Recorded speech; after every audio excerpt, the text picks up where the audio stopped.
Just a few seconds more.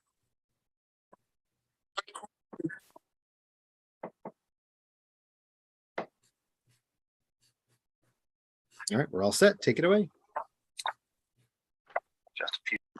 All right, welcome everyone. We'll call this meeting to order, the September 8th meeting of the Salem Parks and Recreation Advisory Board. We'll jump right into roll call. I'm the chair, Dylan McDowell, and going through the list, Keith Norris. I'm here. Alan Alexander. Here. Woody Dukes. Here. Rick Hartwig. Here. Al Holland. Here. Joan Lloyd. Here. Debbie Miller. Here. And Dave Freidemaker will not be joining us tonight. Well, welcome everyone. I know we took a month off, so it's good to see you all again here. We're at the tail end of the summertime, but still got the heat. I'm excited. We're going to talk at the end of the meeting today under new business about our retreat. So next month in October, at the end of that, we will finally have a chance to all meet up in person and talk about SPRAB issues. And so that'll be great. Excited to hear all of your thoughts as we plan that out and think about the agenda. But let's start with the approval of the minutes. So are there any thoughts, edits, or changes to the minutes from the last meeting?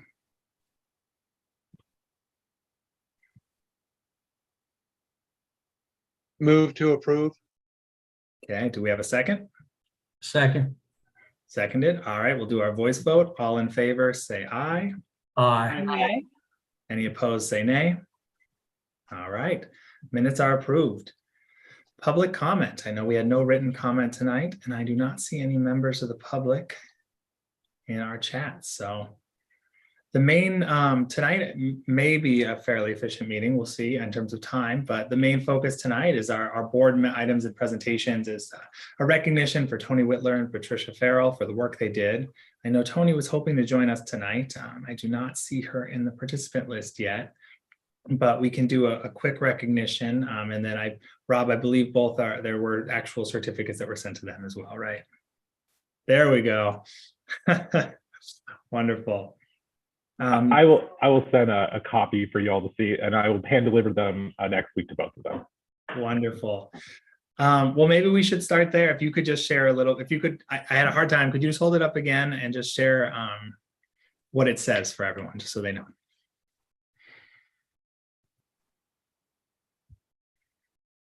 Oh, you're on mute, Rob. It says Certificate of Appreciation.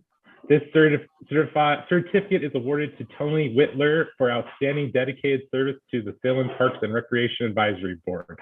Signed, Dylan McDowell, SPRAB Chair, and Peter Fernandez, Public Works Director. And Patricia's would be very similar. This would have her name on it.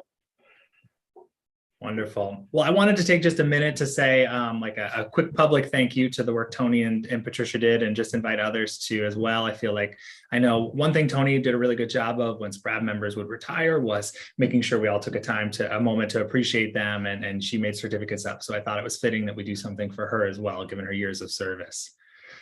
So for me, Tony was a really welcoming presence from day one. I remember when we used to meet in person, Tony always was welcoming people at the door, making sure they signed in, felt welcome. You know, back in the days when we had people in the room, it was really nice to have her being there to make everyone feel like they were part of the meeting. She always made sure there was food and drink, which is very important. There are always some snacks at the meeting. And I feel like with Tony, you always knew that she had the community's interest at heart to make sure that the parks were going to be as strong as possible and that everyone was going to benefit. I think her dedication to supporting the volunteer board and making sure all of us felt included and involved was really on display. And so she was an incredible asset that made SPRAB what it is today. So I will just publicly say I'm grateful for Tony's work and helping me get up to speed on SPRAB and learn everything I did in the time that I've been here so far. I'll open the floor if anyone else would like to share anything, knowing that it is recorded. So even though Tony can't be here tonight, that she can see these comments later.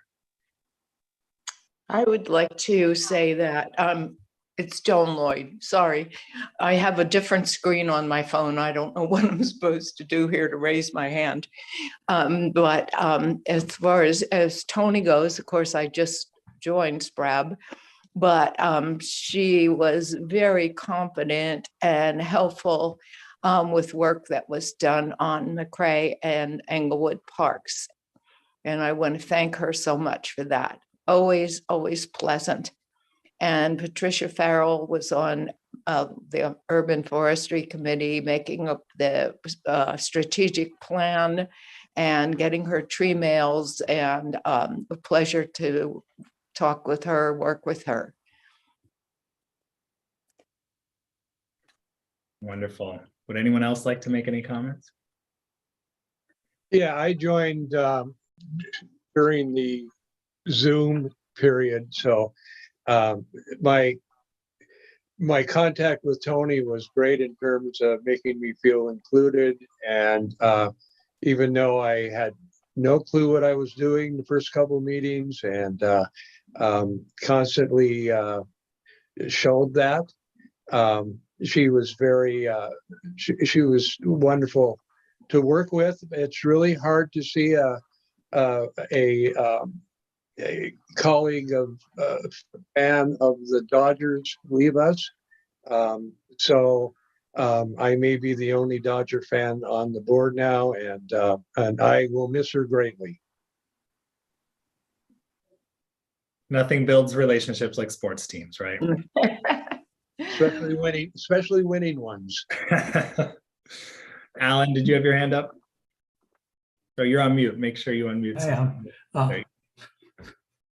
I had the privilege of working with Tony right after I came to the city of Salem. And she was just a dedicated worker and such a pleasant person to be around. As things unfolded and she went to parks, she still was a resource, and she always made, working through the neighborhood association, I always knew we had an ally when we discussed issues about parks, and she gave us ideas about how to get. Oh, Alan, it went back on mute for us there. She always kept such a quiet and professional demeanor, and she made you feel like she was devoting all of her attention to your project every time we did something, and that's so rare. And I also know for years she worked well beyond her job description to get things done. So I was so happy when the city finally recognized her and she was promoted into a more professional standing. But she just Parks lost a real resource. Now she's still within the city, I understand, but Rob's going to have a hard time finding somebody with the willingness and the knowledge that Tony brought to Liaison with Sprab. Well said, Alan. Yeah, Debbie. Yeah, I just want to say that I don't know Tony well. I just, the Bailey Ridge Park, I was very involved with that, the master planning process. And I was just very impressed with how she listened to everybody in the meetings. She had a lot of patience, even though some of the questions were repetitive. She made it feel like the questions you had were really important, and like she considered them. And I think she just was very professional. Wonderful. All right. Well, I also want to, I know, Joan, you mentioned Patricia as well, and we do have 2 certificates. So I want to welcome folks to say anything about Patricia. I will just say that I was really excited. I had the chance to work with Patricia closely in 2 different capacities through SPRAB. The first being a tree subcommittee that I think, Woody, you and I are the 2 that are left from that. But we had a 5-person tree subcommittee really working on some updates to city code, looking on outreach about public trees and trees on private property, and felt like a really good opportunity where we got a lot done in terms of really having an impact. And Patricia was a driving force to help spearhead that and make sure the work actually turned into real results. So I really appreciated her effort and dedication there. And the second time was as part of the Climate Action Plan Task Force. And I will very openly say that she did a very wonderful job steering a process that was not always easy, in the sense that there was a lot of competing priorities, a lot of opinions, a lot of people with different timelines, plans for the city with timelines. And I think she did a really good job of making sure that moved forward, and I appreciate her dedication to making sure everything always worked and that we're always paying attention to details, whether it's a parks issue, a climate issue, or something else. So definitely going to miss her knowledge and the work she did to move everything forward. I'll open the floor again if anyone would like to share anything for Patricia, once again, knowing she'll have the recording. Woody.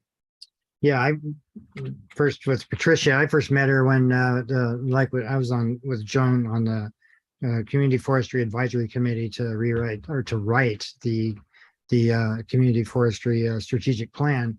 And then I was later on the committee with that. We would not have anywhere near that plan without her. She was the main force in that plan.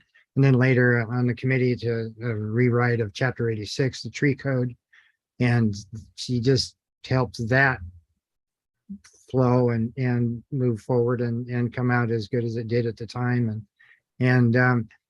And then with Tony, I always enjoyed just walking in the door at the early meetings, and she'd be there, and it just made it seem like it was comfortable when she was there, and everything would working just perfectly, and I don't know, I really enjoyed Tony. Gonna miss both of them.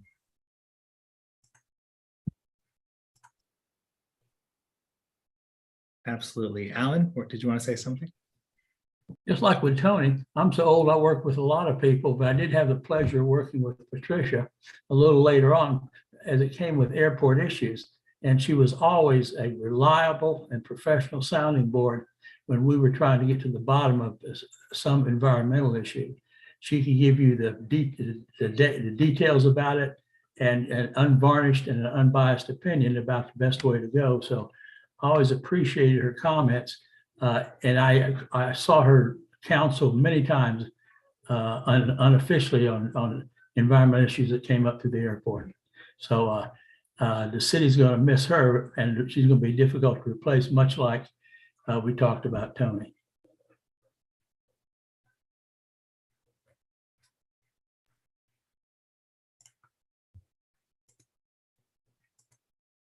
All right. Well, I would encourage anyone, if you think of anything else you'd like to share later, please feel free to reach out to Tony and Patricia directly. And Rob, thank you for delivering those certificates to them.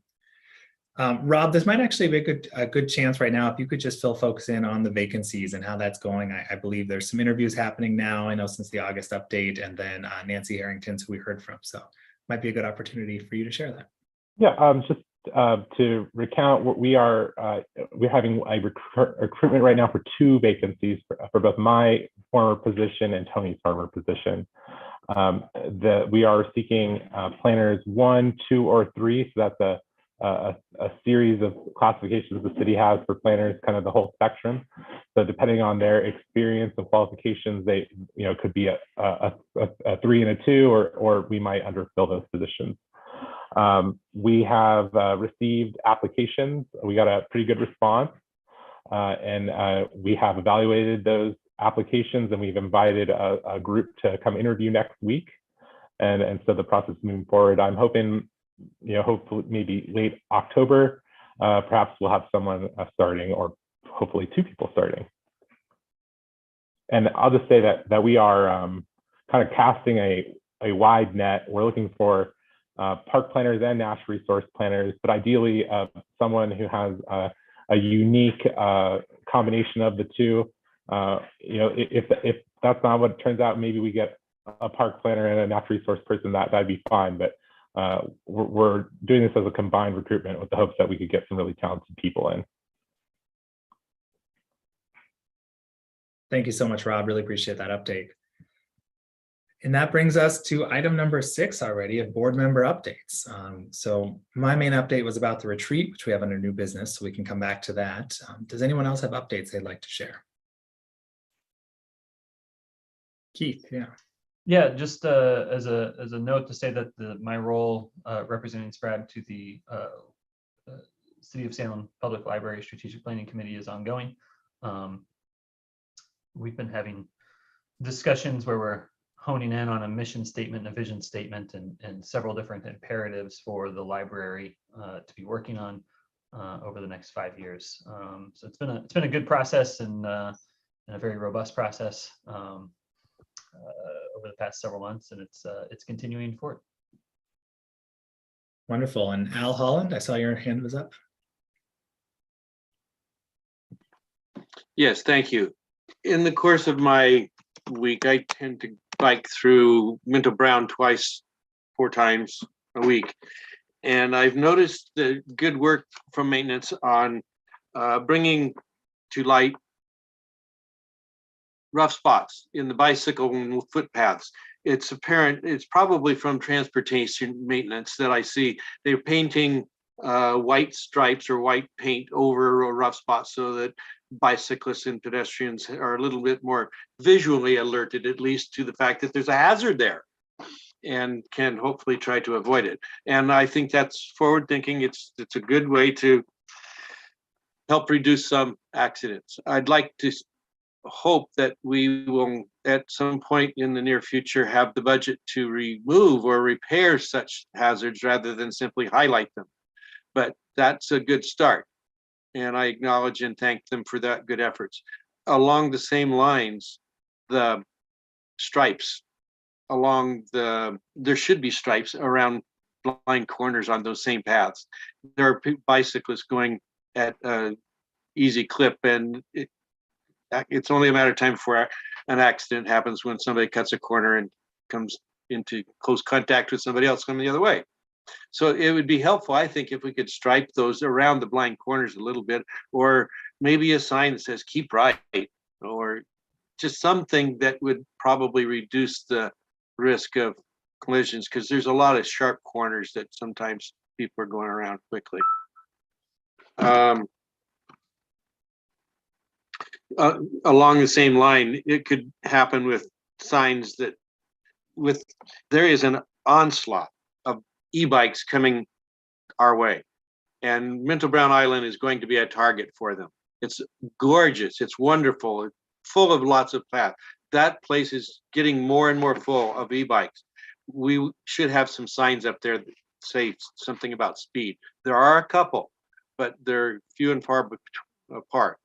So I think some consideration of signs, something that says walk right, pass left, or sound signal for passing, pass on left, various things of those sorts, I think would be a good idea to reduce some chances of close encounters of unpleasant kinds. I think that's about all I need to say, but I appreciate the bike stuff. I continue to talk with people who are very enthusiastic about the concept of a bike path along the river to Kaiser Rapids. Everybody I talk to in biking land says, do it, find some way to get it done. And I will stay with that in hopes of that happening at some time in our lifetime.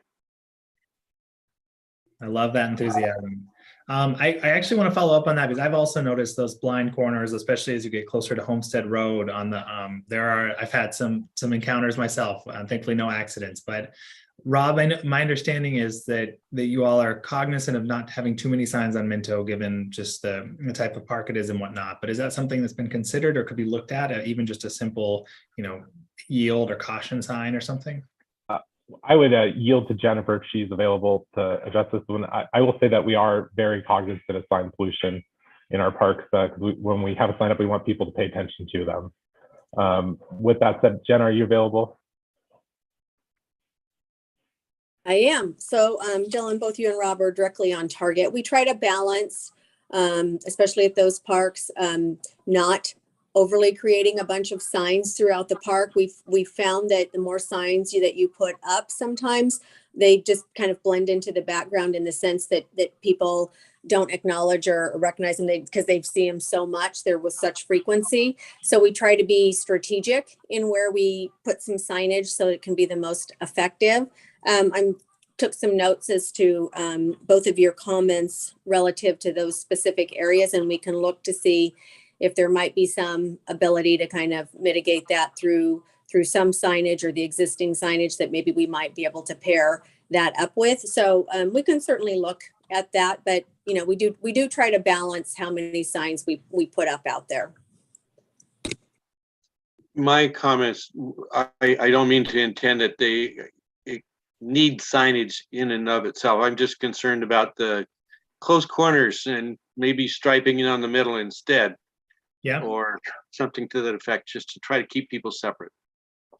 It's a really good point. I think that you're right, that it's helpful to get out in front of that before you have a collision that causes issues down the road. So Jen, I appreciate you looking into that, and thank you. Alan, I saw your hand up, and then Woody. Yeah, I just want to second what Al was saying about these electric scooters that are becoming very popular, and it looks like they're a lot of fun. but they got some hazards to them. I was last month in Charlotte, North Carolina for a few days, and they've got a great urban park district and got hit by a electric scooter. The young man didn't, he was just inexperienced, and it was new to it, and he was slight hill, and he came flying behind me, and saw me, and it couldn't brake in time. Fortunately, didn't get injured, but there's so many of them. Plus, people leave them everywhere. They're scattered. You got to dodge around them. They leave them just leave them anywhere. So I don't know the solution. They're very popular, but boy, I'd hate to see our parks become just saturated with them, because it sort of takes the enjoyment away from other people.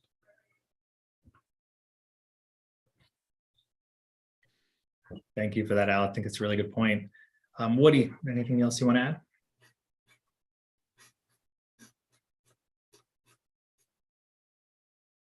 Oh, Woody, you're still on mute. Question I have is related to the blind corners. Is it plant material, or what is the blind? When those trails were first opened up, they were really opened up. You could see down in through the trees and everything. And then over time, hawthorns and other brushy type trees would fill in that space right along to where it was actually almost like walls on either side of the trail. So what is the causing the blind corner? Typically foliage, yes. Trees, brush. Maybe the solution is trimming those things. I don't know.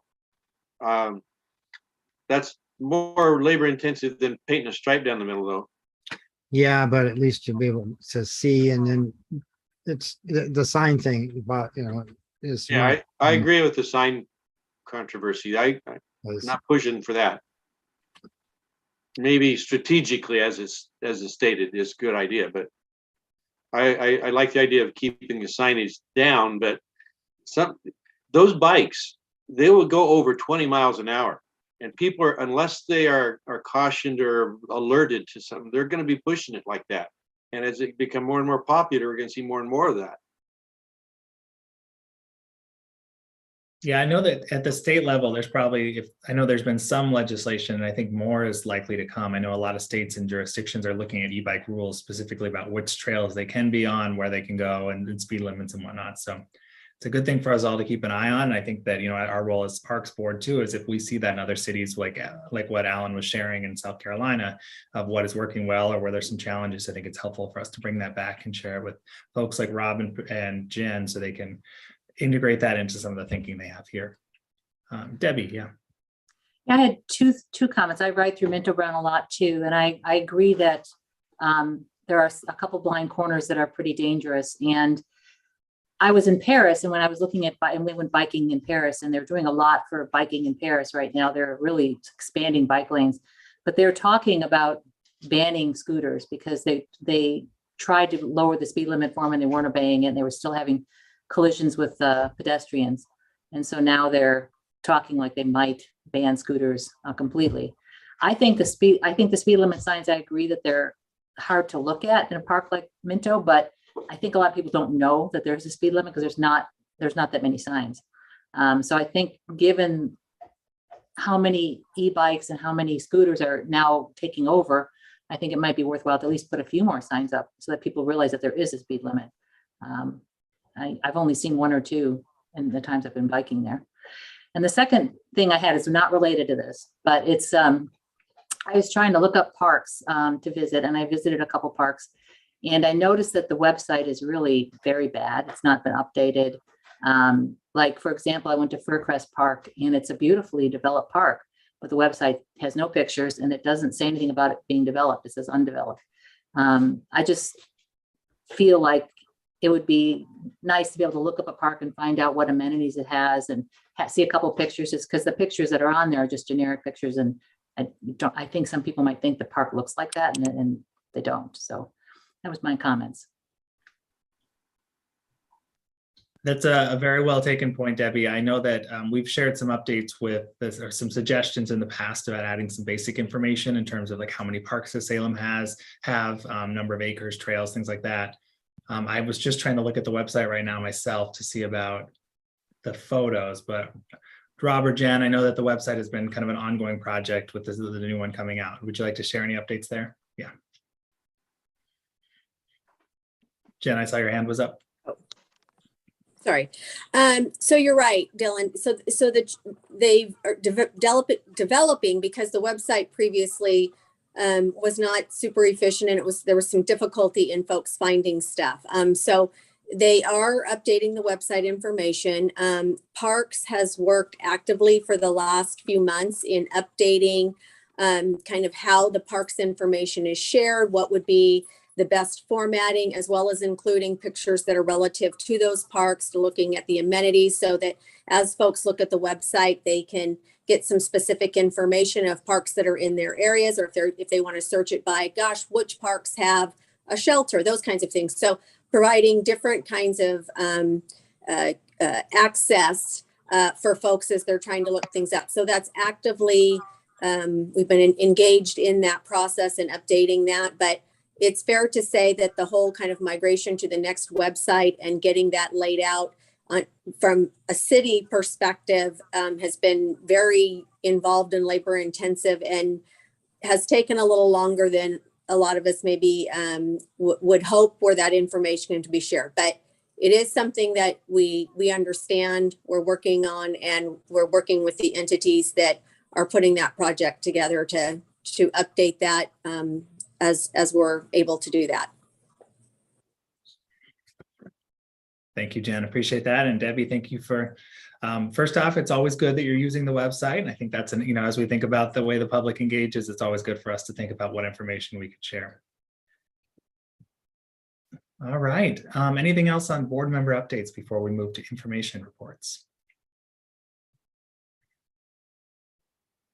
All right. Well, information reports, urban forestry is up first. Just as a reminder, we have the August and the September in here. So a lot on the emerald ash borer in particular. I know I'm not seeing Mylan yet, so I guess if we have any questions, we can direct them, and perhaps Jen can get an answer for us. Is there anything folks would like to raise?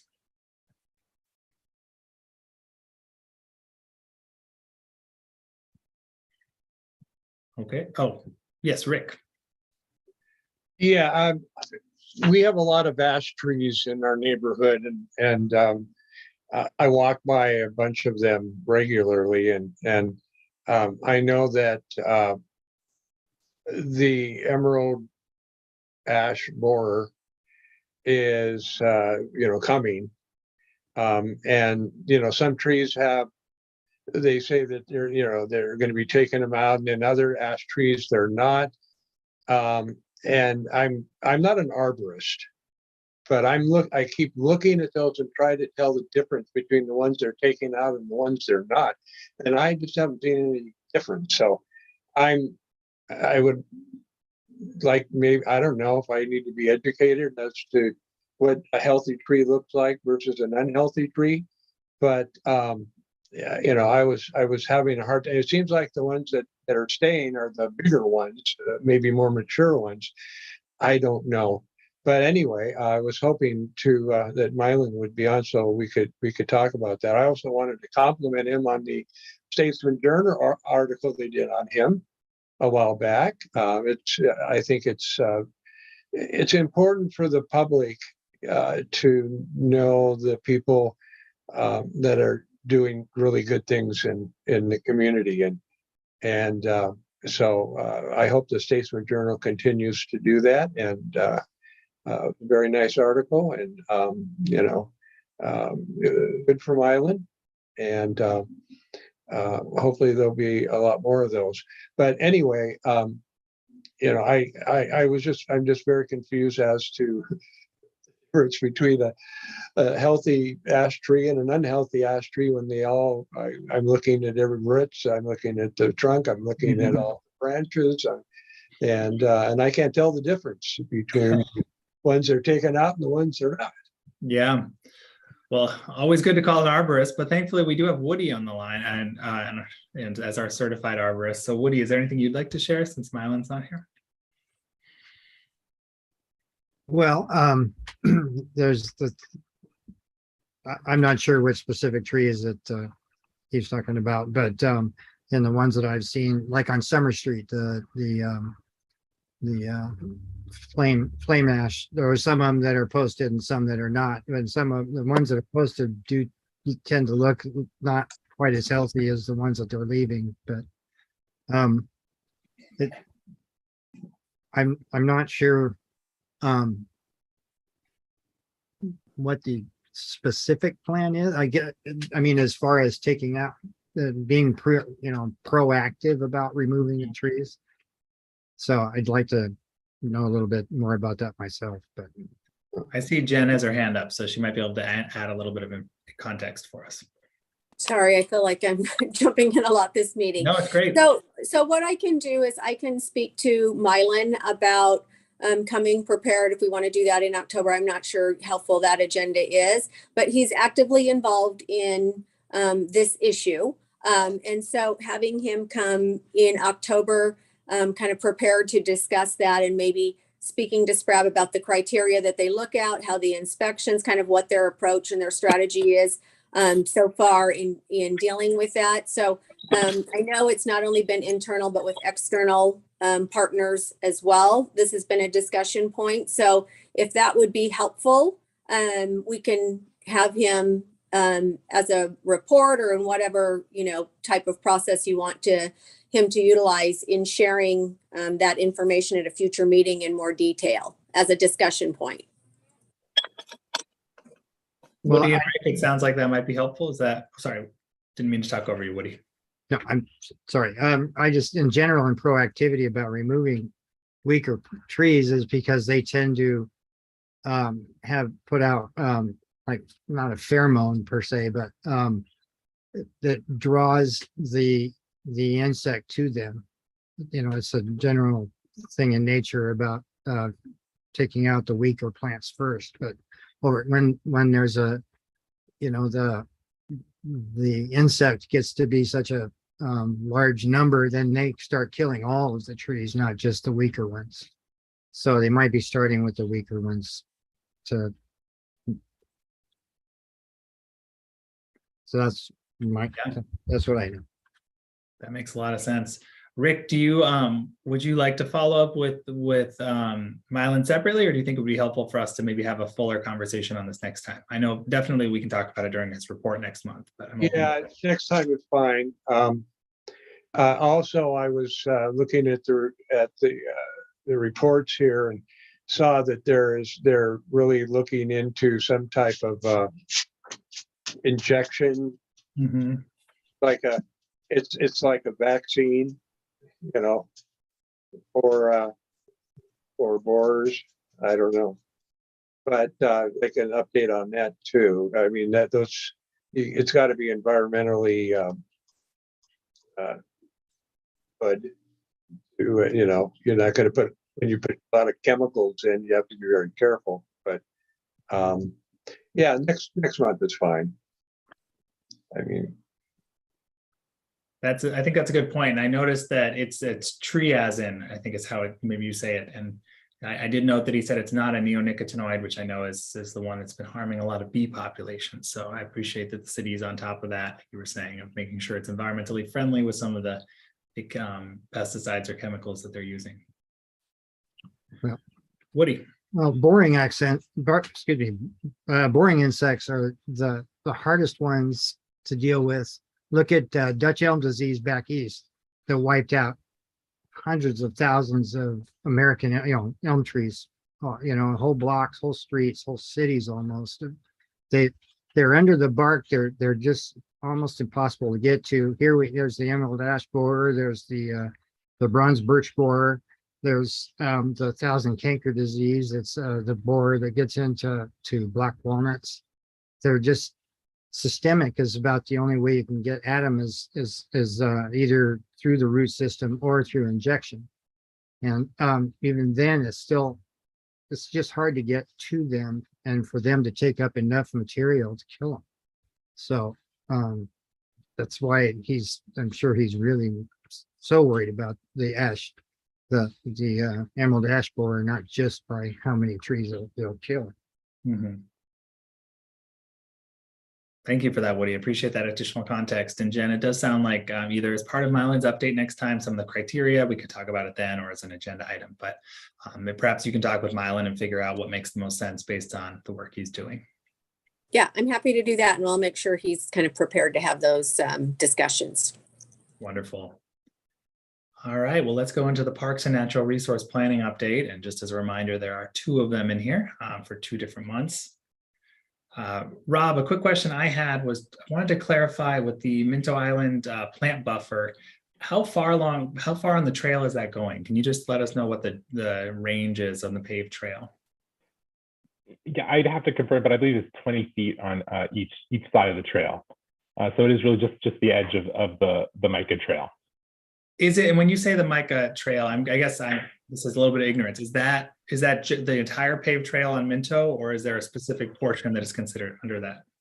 Yeah, so the Minto Island Conservation Area is the northern section of Minto Brown Island Park. So it is the path when you directly get off the Peter Courtney Minto Island Bridge, and as you move into the park. So it's until you get to a kiosk, it's kind of like in the middle at a junction in the trail. So that would generally just describe the segment that's under the conservation. It's only area. that part. So it doesn't go down to the river after the kiosk, or doesn't go straight after that. Gotcha. That's correct. That's correct. That's what I wasn't sure about. That makes sense.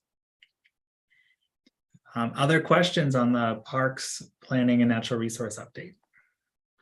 Do we have any information on the conclusions to Eagle Watch volunteers' observations? Do we know how many birds were fledged and if they were disturbed by human activity?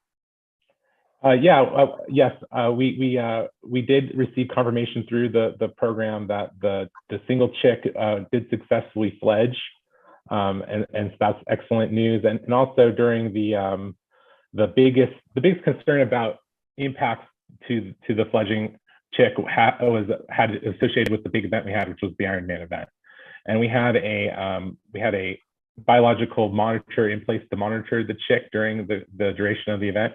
And it does appear that the event had no real impact. So that's really positive news. And we'll be reporting that to the U.S. Fish and Wildlife Service this year. And hopefully, if there is another successful nesting next year, we will be good to proceed similar this year, keeping trails open, knowing now that it does appear that we can kind of coexist the two uses there. So it's real positive, I believe. Following up with that, speaking with Jennifer, there was a comment of 2 other nests, the one being more or less across from the Riverfront Carousel in the reserve there in the northern section of Minto Brown. There was an active nest that fledged, I believe, there as well, but I don't think that it was as actively monitored. And I'm curious if it was monitored at all and observed enough to know how many were fledged from that one. And the one that was south of the actual monitored nest too. Jennifer mentioned that there was one, and if there was any report on those. Yeah, I apologize, but I don't believe we know about those other nests. The mining program was only focused on the one in the park. The one on the very northern tip of the island, right across from Riverfront, is actually on the Audubon Society's property. We are having discussions about expanding the monitoring program next year to include that nest as well. So hopefully they both are used again, and then we would have an opportunity to have the monitors kind of take advantage and look at both. Because I think we are interested to know if certainly like if the events we're holding at Riverfront Park could potentially be impacting the birds. Thank you. Any other questions for Rob? Okay, well, let's go into the park operations update. Partial reopening at Cascade Gateway, very exciting to see that. Our Sprab retreat, excited that we'll have that on the agenda. Do folks have any questions for Jennifer?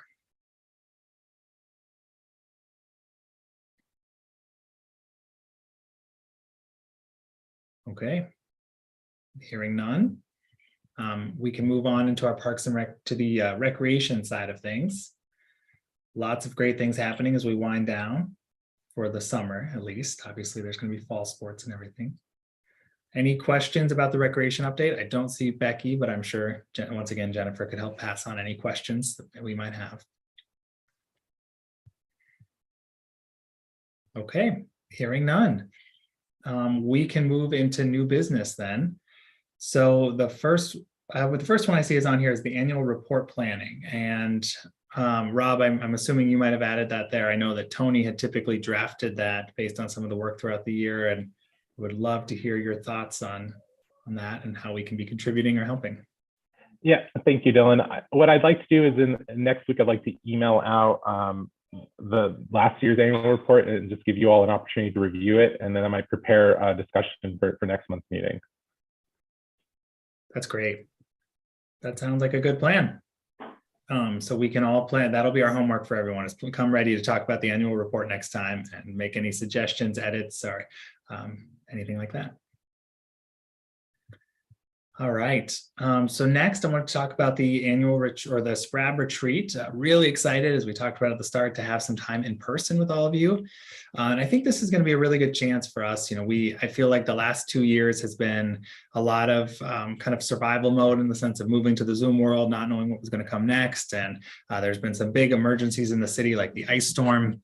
And so this can be a chance for us to really think about our role as SPRAB and how we can, what are the roles and responsibilities of SPRAB members, but also how we can try and be a little bit more proactive on some things. Thinking about like that park usage and planning subcommittee we had, trying to figure out ways where we can issue recommendations. You know, we followed up. I will say I did one of the member updates I should have given, is I had a chance to talk with several counselors about our the letter we wrote about wanting to be a little bit more involved in it. All the counselors are supportive, and it sounds like there's some conversations underway to make sure we can have an agenda item in December when we do present the annual report.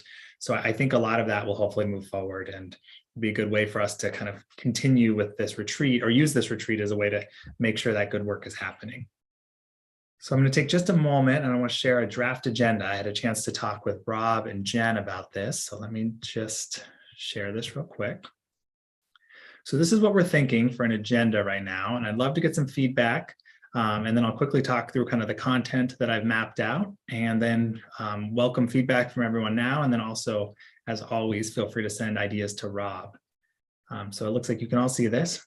So thinking about roughly 9 to 1:30, it'll be at Pringle Hall. The space is already reserved, so thank you, Jen, for doing that. And starting with just a welcome and some coffees and pastries available. And then really kind of three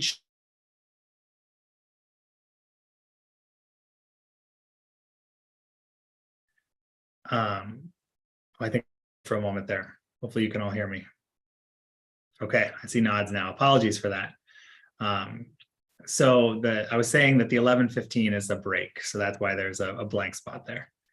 But there's 3 blocks. The first block is really thinking about SPRAB history and role review. I thought it would be helpful for us to all get a refresher on partially how SPRAB is set up, the history of SPRAB, but also how the Public Works Department is set up. I think Salem tends to be a little unique in some ways, that you have Parks and Recreation inside Public Works. And so we can get a kind of a refresher on that and remember kind of how what the role we have, what's in our purview. And then I've invited Councillor Hoy, who is soon to be mayor, to come, because if anyone watched the council meeting where we brought up our letter, he mentioned that one of his goals as mayor is to kind of do a review of boards and commissions and think about ways of increasing their engagement and effectiveness. So I think he can come and give a few remarks about what he's planning to help us think about that. The second part is thinking about our roles and opportunities for increased effectiveness. So we were talking about, we being Rob, Jen, and I, about trying to find some goals that we could focus on and actually use the meetings for some work time, kind of instead of having subcommittees necessarily, thinking about whether there's things we'd review and come ready to talk about. One of the opportunities that's ripe, I think, is the Climate Action Plan, natural resource goals. So actually putting our heads together of what are some recommendations or ideas the city should consider. So that way we're coming in really and trying to make the most use of this time every month. And I think we've also can talk about a few things like information on upcoming master plans and updates from staff. I know there's been some of those conversations this year, wanting to see a little bit more of a complete list and knowing where that information lies. So it'll be a chance for us to figure out what are some of the baseline information we want and what are some of the goals that we want to achieve ourselves. And then finally, as we think about participation and engagement, especially thinking about diversifying the board in the future and especially diversifying in regions as well. We've historically had a lot of West Salem participation, of which I am guilty. Thinking about ways that we as board members can do more and thinking about that, Rick, you made a great point a couple months ago about going to more neighborhood associations. And so how can we do that kind of stuff? And then finally, the last section, looking at some of the opportunities for SPRAB and maybe trying to pick one big thing that we could focus on. So as I mentioned earlier, we had a tree subcommittee a couple of years ago, and that actually came out of a retreat we had in person where we prioritized, figured out what we wanted to spend a little more time on. And so I think this is a chance for us to get back to that, but instead of a subcommittee, maybe try and work as a group. And then thinking in 2 years or so, well, in roughly a year and a half or so, there's going to be a comprehensive park master system plan update. And so that'll be something we can have on our horizon, as well as thinking about things like our Salem and others. So that is roughly the outline that I've provided. Once again, starting with the history, figuring out where we want to be more effective with the structure we have now, and then figuring out some priorities to focus on. I'd love to get some feedback from all of you of if you see something missing or if you have any other adjustments you'd like to make.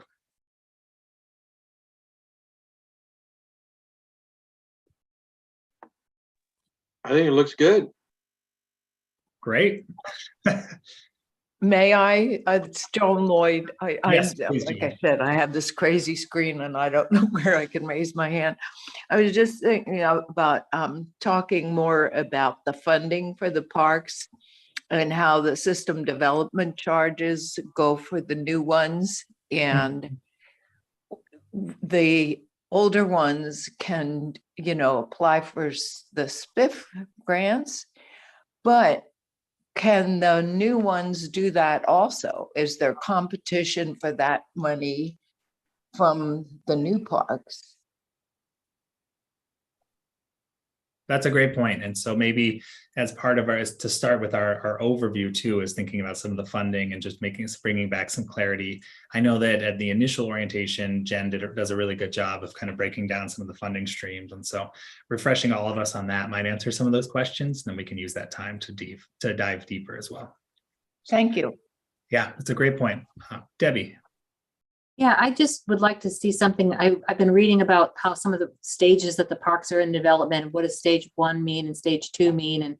And just having some kind of overview of how they go about funding, like Joan said, and how they go about all the different phases of development, timelines, things like that. I think that would be some basic information that I don't have. So,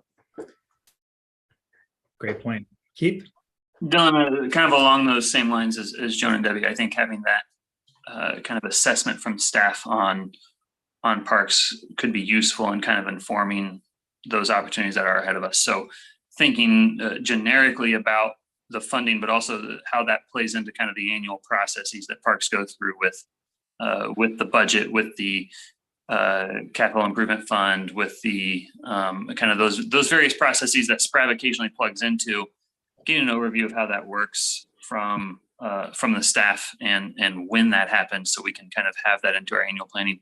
But then also, I think to Debbie's point, kind of where parks are in terms of master plan implementation, the status of master plans, right? Being able to kind of get an assessment of the status of those, and that might inform some of the ways we want to move forward in some of our activities. Great. Rick, I saw your hand was up first, your physical hand before you put up your other one. So if you want to go first, then Al, and then Alan. Yeah, I think Keith just mentioned what I wanted to mention basically, and that is that it's great to look at information about upcoming master plans, but where are we with the master plans we have? What's been done, what hasn't been done, how much of this can be taken care of if the new bond passes, it's great to have master plans, but if we don't ever realize them, I was talking to somebody today who said that, they had a master plan for, I can't remember which park it was. He said, but it took 5, 6 years, 7 years before a lot of it got done. And so it'd be really great to have an update in terms of the master plans we do have that are active and where they are and how much, what we're going to need and how we can get it. Funding is always a big issue. So. Great point. Al? I think it'll come organically from who's there, but Chris Hoy has spoken with me, and we've spoken about the problem of the lack of public swimming infrastructure. We have no public pool. It's a sore spot for a state capital. And Chris is aware of this, and I would like him to address how a funding source can be created. He mentioned something to me about a special district, and other cities have that to pay for their public pools, and we are lacking that. And I'm interested to hear from him what that is and what it would take and how to get that started. It's something that needs to be done. Thank you. All right, thank you. And then Alan Alexander, I think you had your hand up as well, right? Oh, you're on mute still, Alan. Alan. I think this would be an opportunity for us to hear a little more about SDCs and how they're used. I've asked twice since I've been on the board, what's their balance of SDCs, and I've never gotten an answer. I finally went in the city budget to figure it out, but that's sort of an unusual way to get an answer. And we're talking about the upcoming bond measure, and we've talked about several things that are strong candidates for that, but maybe we get a little more definition about what projects could we, if it were to pass, what projects could we expect to be funded? Maybe that's asking too much, I'm not too sure. And I think, Dylan, that is right. All of those requests are a lot potentially for staff to pull together, and a lot for 3 hours worth of time that we have. But I think to the extent that we can start to touch on some of those items or start to put those items in a more regular status update, that kind of provides a bigger picture, comprehensive status update for our park system. I think that could be helpful to our efforts to help advance the parks, right? If we know more about the status of where parks are, that empowers us to be able to actually go to city council and ask for the things that are needed to help advance the parks and advise city council on what needs to be done to implement those park master plans when we know more about what their status is. So I think that whether or not all of that can be accomplished in this 3-hour retreat, I don't know, but I think it's worthwhile to have kind of those to find, maybe we can use this retreat to find an opportunity where we can regularly be updated on those things. I think that's absolutely right. I think the hope here is that we all walk away on the board side, having a better sense of what our roles and expectations are as board members and how we can be a little bit more engaged, thinking in the community as we can use the meetings more effectively. And then I think hopefully for staff, we can think about what are some of the things we'd all like to see, and then how can we fit that in a way that makes sense with their workload. And like you said, we're not just throwing it all into one meeting, but figure out how to spread this out so it works for everyone, and what are those core items. So this is a really good list. I see some definite through lines that we can work through. So I can work with Jen and Rob on kind of piecing this together, especially for that first session. And then if people have other ideas or suggestions, you can send those to Rob or Jen or myself, and send it through the city just based on the protocols. And we can make sure to integrate that as well. And we will have one more SPRAT meeting before the retreat next month. So we'll have another chance to revisit this as well.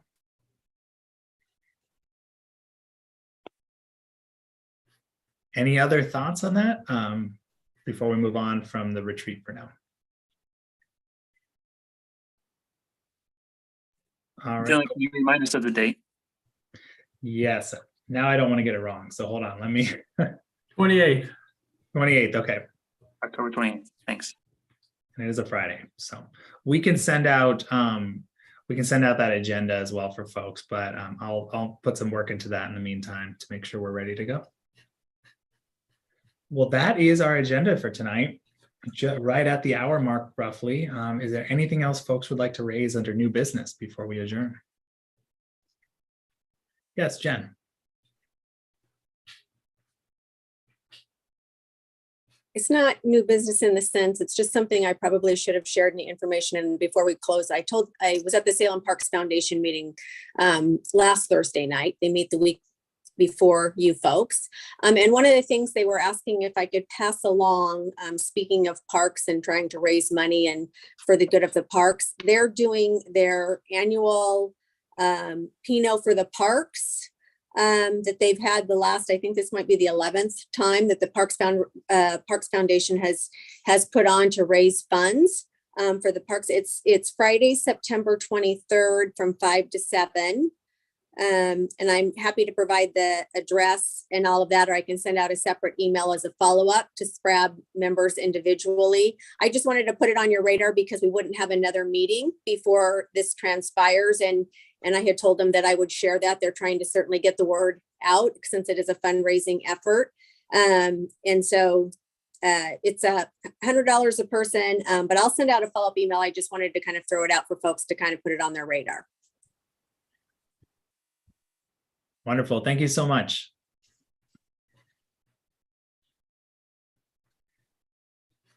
Anything else folks would like to raise before we adjourn? Okay, well, our next meeting will be October 13th. I'm excited about our retreat next month as well. Please keep the ideas coming and things you want to talk about there. It'll be a great opportunity for us to dive into that. But for now, I hope you have a great rest of your September, and I